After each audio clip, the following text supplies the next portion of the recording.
నా చిన్నప్పుడు నేను చూశాను. మా అమ్మగారు ఇప్పుడు చనిపోయారు. మా చిన్నప్పుడు టూర్‌కి వెళ్ళేది మనం. నాగూరు, నాగపట్నము ఈ విధంగా తిరిగి వచ్చేది. మైసూరు కర్ణాటక ప్రాంతంలో మీరు పోయి కూర్చుంటే మొట్టమొదటి వాడు బక్రేగా హోనా బైల్ కా హోనా అంటాడు. బైల్ అంటే ఎద్దు, బక్రా అంటే మేక.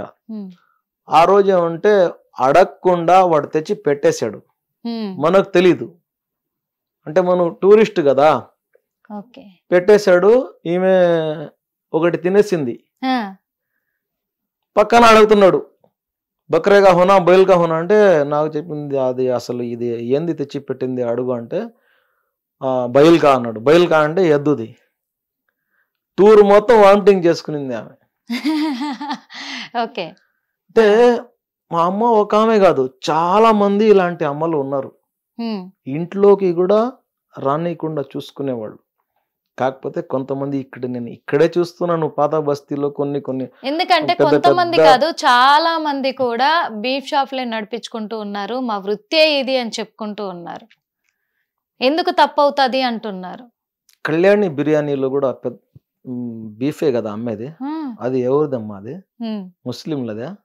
ముస్లింలే స్టార్ట్ చేశారంటున్నారు. అబ్దుల్లాదే లేదంటే రెహమాన్ భాయ్దే? ఎవరిది అది? బిర్యానీ ఎవరిది చెప్పండి. అల్ కబీర్ ఎక్స్పోర్ట్ ఎవరిది చెప్పండి? వందల సంతలో పెట్టి వందల గోమాతలను తీసుకొని పోయి ఎక్స్పోర్ట్ చేస్తున్నారు. డైరెక్ట్ గా మీకు స్లాటర్ హౌస్ కి పోతున్నాయి, అవి కోసేదానికి పోతున్నాయి. కార్పొరేట్ కంపెనీ లీగల్ గా నడుస్తుంది. దాని మీద ఎవరు మాట్లాడరు. ఏంది అంటే వాళ్ళు బడాబాబులు కేంద్ర ప్రభుత్వంగా పోయేసి వీళ్ళ మీద కేసులు పెడతారండి.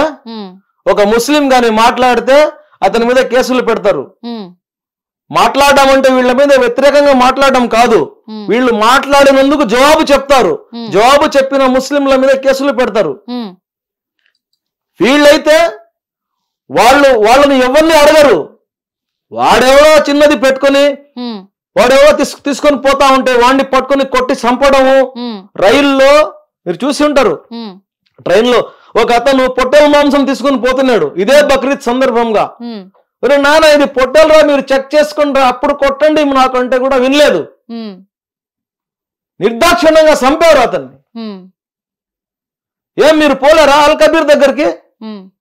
పోండి. సోకాళ్ళు ఎవరైతే ఇప్పుడు రోడ్ల మీదకి వచ్చేసి బండ్లో పోతా ఉంటే అక్కడ ఆపి హంగామాలు చేసి కేవలం ఇది పాపులారిటీ కోసం చేసుకుంటున్నారు. వీళ్ళకి నిజమైన దేశభక్తి లేదు, నిజమైన ధర్మం మీద ఆచరించే వీళ్ళు ధార్మికంగా వీళ్ళు ఆచరించే వాళ్ళు కాదు.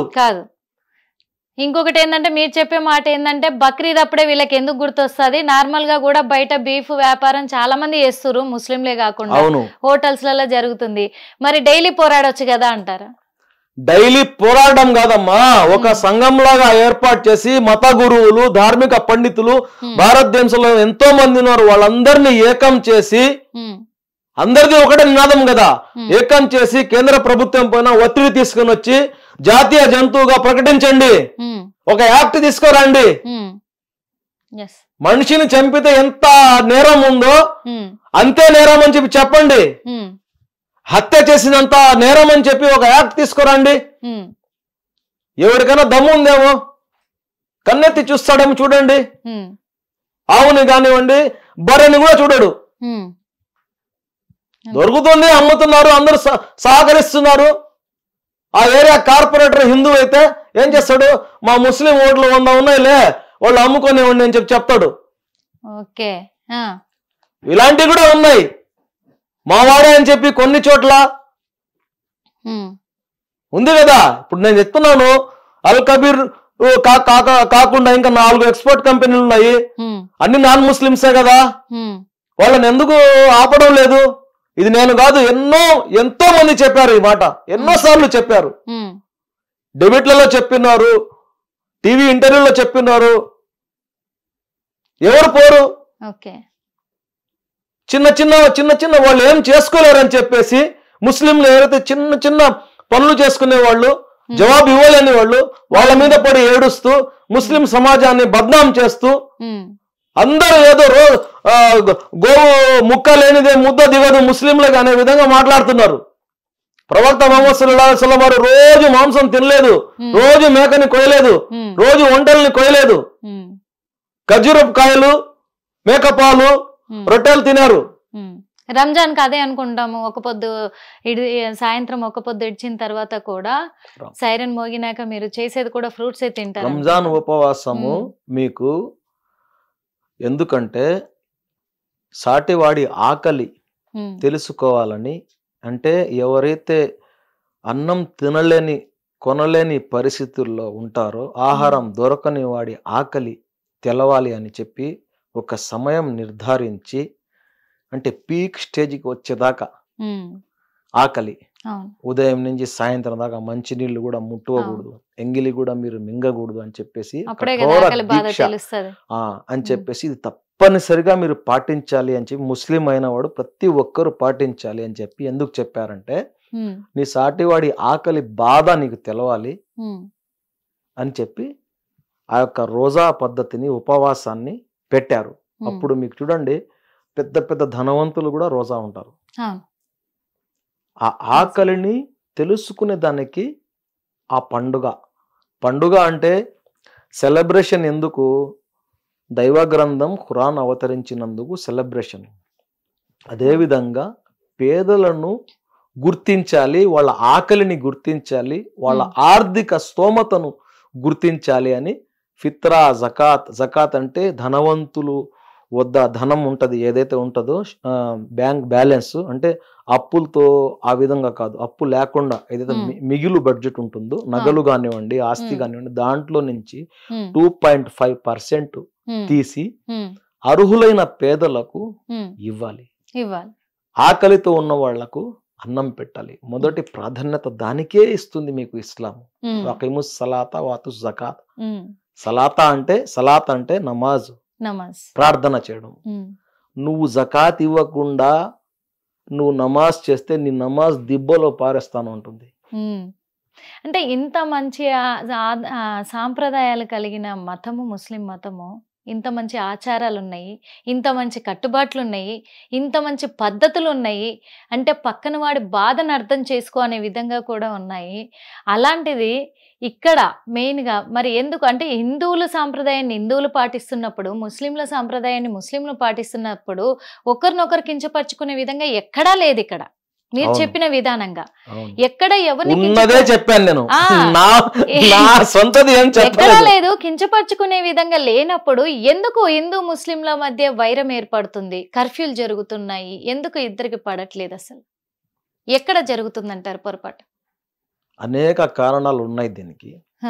అందులో కొంతమంది అతివాదులు విచ్ఛిన్నం చేయాలని చెప్పేసి ఇప్పుడున్నటువంటి ఈ సోషల్ మీడియా, ఏఐ టెక్నాలజీ ఏదైతే వేగవంతంగా స్ప్రెడ్ అయ్యే వాతావరణం ఉందో, ఇందులో ప్రతిరోజు ఏదో ఒకటి చేస్తే దేశమంతా మేము పాపులర్ అయిపోతాము, ప్రపంచం అంతా మమ్మల్ని చూస్తుంది అనే ఒక మైండ్ సెట్ కి రెడీ అయిపోయిన వాళ్ళు కొంతమంది ఏమంటే ఛందస్సవాదం పేరుకోపోయి వాళ్ళల్లో నేను చెప్పిందే కరెక్ట్, నేనే కరెక్ట్ అని చెప్పినోళ్ళు వాళ్ళల్లో ఉన్నారు, వీళ్ళలో ఉన్నారు. వీళ్ళ వల్లనే డిస్టర్బ్ అవుతా ఉంది. ఈ విభేదాలు అన్నీ వస్తుండేదే వీళ్ళ వల్ల వస్తున్నాయి అన్నమాట. ఏ ధర్మం కూడా మీకు మీ మీద దౌర్జన్యం అయ్యేంత వరకు మీరు ఎవరి జోలికి పోవద్దు అని చెప్తుంది. మీరు ఇది చెప్తున్నారమ్మా, ప్రపంచంలో ఎక్కడ కూడా క్రైమ్ నేర్పించే ఇన్స్టిట్యూషన్లు లేవు. అవును, అంత వాళ్ళకి వాళ్ళే నేర్చుకునేది ఏం లేదు, డైరెక్ట్ అటాక్. ధార్మిక క్షేత్రాలు ఉన్నాయి, ఏంది క్రైమ్ చేయకూడదు అనే ధార్మిక క్షేత్రాలు ఎన్నో లక్షల్లో ఉన్నాయి. అవును, అన్ని మతాల వాళ్ళు అదే బోధిస్తున్నారు. అయినప్పటికీ ఇన్ని నేరాలు ఎట్లా పెరుగుతున్నాయి? మనలో ఉండి విద్వేషాలు రెచ్చగొట్టే వాళ్ళ వల్ల మేక తోలు కప్పుకొని తిరిగే ఈ క్రూర మృగాలు, పులులు కానివ్వండి, ఎవరైనా కానివ్వండి, వీళ్ళ మనిషి మాంసం మరిగిన ఎవరైతే జంతువులు ఉన్నారో వాళ్ళు చేస్తున్నటువంటి కుట్ర ఇది. ఈ దేశాన్ని విచ్ఛిన్నం చేయాలని చెప్పేసి, దాని ద్వారా ఏదో వస్తుంది అని చెప్పేసి వాళ్ళు కూడా తప్పుదారిలో ఉన్నారు, వాళ్ళు కూడా తప్పుదారిలో పయనిస్తా ఉన్నారు. అది నిజమే, మీరు చెప్పింది నిజమే.